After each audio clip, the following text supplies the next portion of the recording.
Hi hello dears, welcome back to my channel. പുതിയ വീഡിയോയിലേക്ക് എല്ലാ കൂട്ടുകാർക്കും സ്വാഗതം. ഇന്നൊരു ലഞ്ച് വ്ളോഗാണ് കേട്ടോ കാണിക്കുന്നത്. അപ്പോൾ ഒരു 3 റെസിപ്പിയും കൂടി ഞാൻ ഡീറ്റെയിൽഡ് ആയിട്ട് തന്നെ കാണിക്കുന്നുണ്ട്.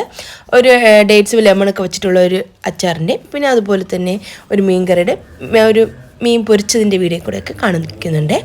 അപ്പോൾ അതൊക്കെ എങ്ങനെയാണെന്ന് നോക്കാം. ഞാൻ അപ്പോൾ ആദ്യം തന്നെ ഇവിടെ മീനൊക്കെ നന്നായിട്ടൊന്ന് മുള്ളൊക്കെ മാറ്റിയിട്ടാണ് ഈ നെത്തോലി മീൻ ഞാൻ എടുത്തിട്ടുള്ളത്. ഇതിലേക്ക് ആവശ്യത്തിന് മഞ്ഞൾപ്പൊടി, ഉപ്പ്, കുറച്ച് കാശ്മീരി ചില്ലി പൗഡറൊക്കെ ചേർത്തിട്ട് ആദ്യം ജസ്റ്റ് ഒന്ന് മാരിനേറ്റ് ചെയ്യാം. എന്നിട്ട് ഇതിലേക്ക് ഒരു ടേബിൾ സ്പൂണോളം അരിപ്പൊടിയാണ് ഞാൻ ചേർത്ത് കൊടുക്കുന്നത്. നമ്മൾ ഇടിയപ്പത്തിനൊക്കെ എടുക്കില്ല ആ ഒരു പൊടിയാണ് കേട്ടോ, അതിൻ്റെ നൈസായിട്ടുള്ള പത്തിരിപ്പൊടി അങ്ങനത്തെ തന്നെ. പിന്നെ ഒരു പകുതി നാരങ്ങ ജ്യൂസും കൂടെ ചേർത്ത് കൊടുക്കുന്നുണ്ട്. എന്നിട്ട് അതൊന്ന് മാരിനേറ്റ് ചെയ്ത് മാറ്റി വയ്ക്കുക. ഒരു മസാലയൊക്കെ ഒന്ന് പിടിച്ച് വരട്ടെ. ഇനി നമുക്കൊരു മീൻ കറി തയ്യാറാക്കി എടുക്കാനായിട്ട് ഞാൻ അതൊരു പാൻ അടുപ്പത്ത് വെച്ച് കൊടുത്തിട്ടുണ്ട്. അത് നന്നായിട്ടൊന്ന് ചൂടാവുന്നതിന് ശേഷം ഇതിലേക്ക് 1 ടീസ്പൂൺ ഉലുവയും 2-3 തണ്ട് കറിവേപ്പിലും കൂടി ചേർത്തിട്ട് ഡ്രൈ റോസ്റ്റ് ചെയ്തിട്ടൊന്ന് മാറ്റി വയ്ക്കണം. ഇനി അതേ സെയിം പാനിലേക്ക് നമുക്ക് പൊടികളൊക്കെ ഇട്ടിട്ടൊന്ന് ചൂടാക്കിയിട്ടെടുക്കണം. അപ്പോൾ ഫ്ലെയിം ഓഫ് ചെയ്യണേ, ഇല്ലെങ്കിൽ പൊടി ഒരുപാടങ്ങ് കരിഞ്ഞു പോകും. അപ്പോൾ ഒരു 1/2 ടീസ്പൂൺ മഞ്ഞൾപ്പൊടിയും 1.5 ടേബിൾ സ്പൂൺ മല്ലിപ്പൊടിയും കൂടെ ചേർത്തെടുക്കുന്നുണ്ട്. ഇനി എന്നിട്ട് ഇതിലേക്ക് 1 ടേബിൾ സ്പൂൺ മുളക് പൊടിയാണ്, കാശ്മീരി ചില്ലി പൗഡറാണ് യൂസ് ചെയ്യുന്നത്. പിന്നെ 1 ടീസ്പൂൺ കുരുമുളകും കൂടെ ചേർത്ത് കൊടുക്കാം. എന്നിട്ട് നന്നായിട്ട് ഇത് ലോ ഫ്ലെയിമിൽ വെച്ചിട്ടൊന്ന് നന്നായിട്ടൊന്ന് ഡ്രൈ റോസ്റ്റ് ചെയ്തിട്ടെടുക്കാം. അപ്പോൾ ആ ഒരു പൊടികളെ പച്ചമണമൊക്കെ ഒന്ന് മാറിയതിന് ശേഷം ഇതിലേക്ക് 1-2 കൈപ്പിടി തേങ്ങ, വളരെ കുറച്ച് മതി. ഒരുപാട് നമ്മൾ തേങ്ങ ഈ ഒരു കറിക്ക് ചേർക്കേണ്ട ആവശ്യമില്ല. മല്ലി മുളകൊക്കെ വറുത്ത് പച്ച തേങ്ങ അരച്ച് വയ്ക്കുന്നത് മീൻ കറി എന്നായിട്ട് നമ്മൾ ട്രിവാൻഡ്രം ഭാഗത്തേക്ക് ഈ ഒരു കറീനെ പറയുന്നത്. അപ്പോൾ ജസ്റ്റ് അതൊന്ന് ചൂടാക്കിയിട്ട് അതൊന്ന് മാറ്റി വയ്ക്കാം. ഇനി അതേ സെയിം കഴുകിയിട്ടൊന്നുമില്ല, അതേ പാനിലേക്ക് തന്നെ ഒരു 2 ടീസ്പൂൺ വെളിച്ചെണ്ണ ഒഴിച്ച് കൊടുക്കാം. പിന്നെ ഒരു 10-12 ചെറിയ ഉള്ളിയും പിന്നെ 1-2 തക്കാളിയും കൂടി ചേർത്തെടുക്കുന്നുണ്ട്. അപ്പോൾ എൻ്റെ മദറൊക്കെ ചെയ്യുന്ന സമയത്താണെങ്കിൽ ഇങ്ങനെ എണ്ണ ഒന്നും ചേർക്കില്ല കേട്ടോ, എണ്ണ ചേർക്കാതെ തന്നെ ഈ ഒരു കറി തയ്യാറാക്കി എടുക്കുകയാണ് ചെയ്യുന്നത്. അപ്പോൾ ഞാൻ ചെയ്തപ്പോൾ കുറച്ച് എണ്ണയൊക്കെ ഒഴിച്ചിട്ട് ഇങ്ങനെ ഉള്ളി വഴിച്ച് തക്കാളിയൊക്കെ ഒന്ന് വഴിച്ചിട്ടാണ് എടുക്കുന്നത്. അതുപോലെ തന്നെ ഈ ഒരു മീൻ കറിയിൽ നമ്മൾ വാളൻ പുളിയാണ് കേട്ടോ ചേർക്കുന്നത്. അത് വെള്ളം ഒഴിച്ചിട്ടൊന്നും മാറ്റി വെച്ചിട്ടുണ്ട്. ഇനി ഒരു മിക്സിയുടെ ജാർ എടുക്കാം. അതിലേക്ക് നമ്മൾ നേരത്തെ വറുത്ത് മാറ്റി വെച്ചിട്ടുള്ള എല്ലാം ഇതിലേക്ക് തന്നെ ചേർത്ത് കൊടുക്കാം. എന്നിട്ട് നമുക്ക് ആ ഒരു പുളിവെള്ളം കൂടെ ഇതിലേക്ക് ചേർത്ത് കൊടുക്കുക. ഒരു അത്യാവശ്യം വലിപ്പമുള്ള ഒരു നാരങ്ങ വലിപ്പത്തിന് പുളി എടുത്തിട്ടുള്ളതാണ് കേട്ടോ. നമ്മൾ മീൻ എടുക്കുന്നതിനനുസരിച്ചിട്ട് വേണം പുളി എടുക്കാനായിട്ട്. എന്നിട്ട് ആ ഒരു പുളിവെള്ളം കൂടെ ഒഴിച്ചിട്ട് നന്നായിട്ട് ഇതൊന്ന് അരച്ചെടുക്കാം. ഇനി അരച്ചെടുത്തിട്ടുള്ള മസാല നമുക്ക് കറി വയ്ക്കുന്ന ഒരു ചട്ടിയിലോട്ട് മാറ്റുന്നുണ്ട്. എന്നിട്ട് ആവശ്യത്തിനനുസരിച്ച് വെള്ളം ഒഴിച്ചെടുക്കണേ. കറിക്ക് നിങ്ങളുടെ കറിയുടെ ലൂസിനനുസരിച്ചിട്ട് വേണം വെള്ളം ചേർക്കാനായിട്ട്. വെള്ളം കൂടുതൽ വേണമെങ്കിൽ വെള്ളം കൂടുതൽ ഒഴിക്കാം, കുറച്ചുണ്ടെങ്കിൽ കുറച്ച്, അതൊക്കെ ഓരോരുത്തരുടെ ഇഷ്ടമാണ്. പിന്നെ 2-3 തണ്ട് കറിവേപ്പിലയും ഒരു പച്ചമുളകും പിന്നെ 2-3 തൊണ്ടൻ മുളകും കൂടി ഞാൻ മുറിച്ചൊന്ന് ചേർത്തെടുക്കുന്നുണ്ട് കേട്ടോ. എന്നിട്ട് അടച്ചു വെച്ച് ആവശ്യത്തിന് ഉപ്പൊക്കെ ചേർത്തെടുക്കാം. കറി നന്നായിട്ടൊന്ന് തിളച്ച് വരട്ടെ. നന്നായിട്ടാവുന്ന കറി നന്നായിട്ടൊന്ന് തിളച്ച് വന്നതിന് ശേഷം മാത്രം ഇതിലേക്ക് നമുക്ക് അയില മീനാണ് ഞാൻ എടുത്തിട്ടുള്ളത്. അതൊരു 10 പീസ് എടുത്തിട്ടുണ്ട്. ചെറിയ മീനാണ് കേട്ടോ, അധികം വലുതല്ല, അപ്പോൾ ചെറുതാണ് കേട്ടോ. അപ്പോൾ ഞാൻ നന്നായിട്ടൊന്ന് ക്ലീൻ ചെയ്തിട്ട് 2ആയിട്ട് മുറിച്ചെടുത്തിട്ടുള്ളതാണ്. അപ്പോൾ ഒരു 10 പീസുണ്ട്. അപ്പോൾ അത് നമുക്കിതിലേക്ക് ചേർത്ത് കൊടുക്കാം. എന്നിട്ട് നമ്മൾ മീൻ ഇട്ട ഉടനെ തന്നെ ജസ്റ്റ് ഒന്ന് തവി കൊണ്ടൊന്ന് ഇളക്കിയിട്ട് അടച്ചു വെച്ച് ഒരു 7-8 മിനിറ്റ് നന്നായിട്ടൊന്ന് ഹൈ ഫ്ലെയിമിൽ തന്നെ ഒന്ന് തിളപ്പിച്ചെടുക്കാം.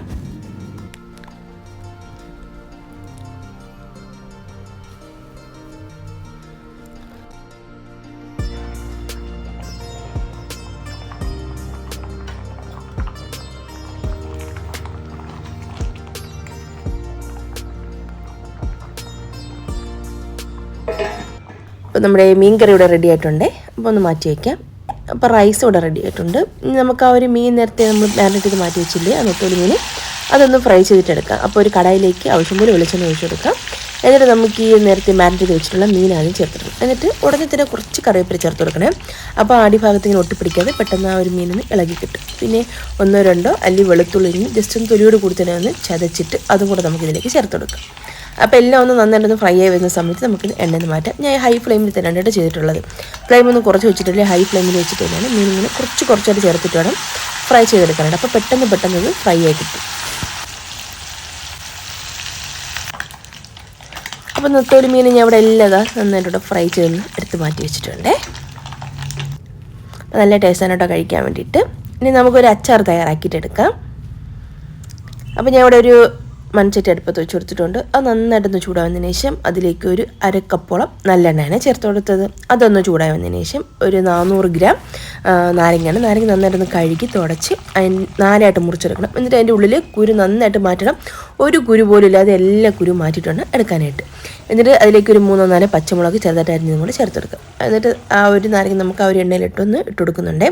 നന്നായിട്ടൊന്ന് വഴറ്റി കൊടുക്കാം. ഒരുപാട് സമയം നമ്മൾ ഇളക്കി കൊടുത്തോണ്ട് നിൽക്കേണ്ട, അങ്ങ് വെറുതെ അങ്ങ് വെച്ചിരുന്നാൽ മതി കേട്ടോ. എന്നിട്ട് 2-3 തണ്ട് കറിവേപ്പില കൊണ്ട് ചേർത്തിടണം. അപ്പം ഓൾറെഡി അത് നന്നായിട്ട് അതിനൊക്കെ വെള്ളം വരും. ആ വെള്ളമൊക്കെ ഒന്ന് വറ്റി നമ്മൾ ആ ഒരു ഒഴിച്ച എണ്ണയിൽ അതൊക്കെ ഒന്ന് തെളിഞ്ഞ് വരണം. ആ ഒരു പാകം വരെ ഒന്ന് വെയിറ്റ് ചെയ്യണം. അതിനുശേഷം മാത്രം ഇതിലേക്ക് 2-3 ഫുള്ളായിട്ടിന് വെളുത്തുള്ളി എടുത്തിട്ടൊന്ന് ചതച്ച് ഇതിലേക്ക് ചേർത്തെടുക്കാം. അല്ലെങ്കിൽ വെളുത്തുള്ളി മുഴുവൻ ചേർത്താലും മതി കേട്ടോ, അതൊക്കെ ഓരോരുത്തരുടെ ഇഷ്ടമാണേ. എന്നിട്ട് ഇതാ ഒരു 200 ഗ്രാമോളം ഡേറ്റ്സാണ് ഈന്തപ്പഴം. അത് നന്നായിട്ടൊന്ന് കഴുകി അതിന് ഉള്ളിലുള്ള കുരുവൊക്കെ ഒന്ന് കളഞ്ഞിട്ട് എടുത്താണ്. വേണമെങ്കിൽ ചെറിയ കഷ്ണങ്ങളാക്കി മുറിച്ച് ചേർത്തെടുക്കാം. അല്ലെന്നുണ്ടെങ്കിൽ ജസ്റ്റ് ഒന്ന് മിക്സിയിലൊന്ന് അരച്ചിട്ടൊന്ന് ചേർത്തെടുത്താലും മതി. ഞാൻ ഇപ്പം അങ്ങനെ തന്നെ ചേർക്കുകയാണേ. ഓൾറെഡി അത് കിടന്നങ്ങ് കുക്കായിക്കോളും. അപ്പോൾ നന്നായിട്ട് ആ ഒരു ഈന്തപ്പഴമൊക്കെ ഒന്ന് ഏകദേശം ഒന്ന് കുക്കാവുന്നതിന് ശേഷം അതിലേക്ക് 1/2 ടീസ്പൂൺ മഞ്ഞൾപ്പൊടി, 2 ടേബിൾ സ്പൂൺ കാശ്മീരി ചില്ലി പൗഡറാണ്. അത്യാവശ്യം എരിവുണ്ട് ഈ ഒരു മുളക് പൊടിക്ക്, നല്ല കളറുണ്ട് കേട്ടോ, അതുകൊണ്ടാണ് അത് മാത്രമേ ഞാൻ ചേർത്ത് കൊടുത്തത്. പിന്നെ ഒരു 1/2 ടീസ്പൂൺ ഉലുവ വറുത്ത് പൊടിച്ചതും കൂടെ ചേർത്ത് കൊടുക്കാം. എന്നിട്ട് എല്ലാം നന്നായിട്ടൊന്ന് ഇളക്കി യോജിപ്പിക്കണേ. ഇതിലേക്ക് 2-3 കപ്പ് വരെയൊക്കെ ആകാം തിളച്ച വെള്ളം ആ ഒരു ഗ്രേവിക്ക് അനുസരിച്ചിട്ട് വേണം ഒഴിക്കാനായിട്ടേ. ഇത് നന്നായിട്ടൊന്ന് കുറുകി വരും, അതിനനുസരിച്ച് നമുക്കിതിലേക്ക് വെള്ളം ഒഴിച്ചു കൊടുക്കാം. അപ്പോൾ അത് ഈ ഒരു പാകത്തിനിരിക്കണം. എന്നിട്ട് ഇതൊന്ന് തിളച്ചൊന്ന് കുറുകിയത് ഈ ഒരു പാകത്തുന്ന സമയത്ത് ഏകദേശം സെറ്റായിട്ടുണ്ട്. ഇനി നമുക്കിതിലേക്ക് ഒരു കഷ്ണം ശർക്കരയാണ് ഞാൻ ചേർത്ത് കൊടുക്കുന്നത്.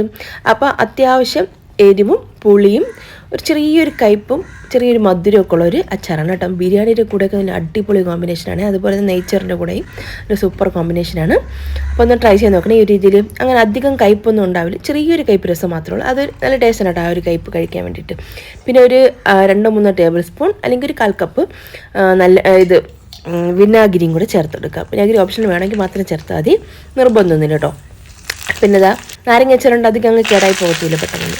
അപ്പോൾ നമുക്കിതിലേക്ക് താളിച്ചൊഴിക്കാനായിട്ട് ഒരു 3 ടേബിൾ സ്പൂൺ നല്ലെണ്ണയിലോട്ട് തന്നെ ഒരു 1-2 ടീസ്പൂൺ കടുകും പിന്നെ വറ്റൽമുളകും കുറച്ച് കറിവേപ്പിലയും കൂടി ഒത്തിരി കായപ്പൊടിയും കൂടി ചേർത്തിട്ടൊന്ന് താളിച്ചതിലേക്ക് ഒഴിച്ചെടുക്കുന്നുണ്ട്.